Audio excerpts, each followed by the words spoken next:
ഇന്ദ്രജിത്തിന്റെ മായായുദ്ധങ്ങൾ. സർപ്പബന്ധനം. രാവണപുത്രനായ ഇന്ദ്രജിത്ത്, മേഘനാഥൻ, യുദ്ധക്കളത്തിൽ പ്രവേശിച്ചു. അദൃശ്യനായി നിന്ന് യുദ്ധം ചെയ്യുന്നതിൽ അഗ്രഗണ്യനായിരുന്നു ഇന്ദ്രജിത്ത്.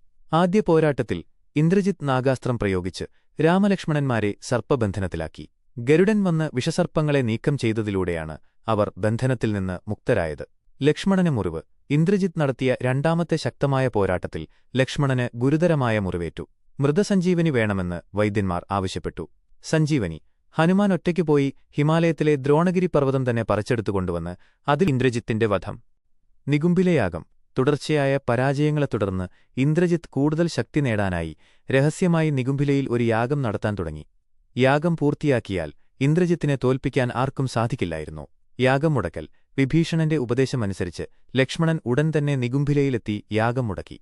ലക്ഷ്മണ-ഇന്ദ്രജിത്ത് യുദ്ധം. യാഗം മുടങ്ങിയതിനെ തുടർന്ന് ലക്ഷ്മണനും ഇന്ദ്രജിത്തും തമ്മിൽ അതിശക്തമായ പോരാട്ടം നടന്നു. ഒടുവിൽ ലക്ഷ്മണൻ ഇന്ദ്രജിത്തിനെ വധിച്ചു. രാവണന് ഇത് താങ്ങാനാവാത്ത ദുഃഖവും നഷ്ടവുമായിരുന്നു.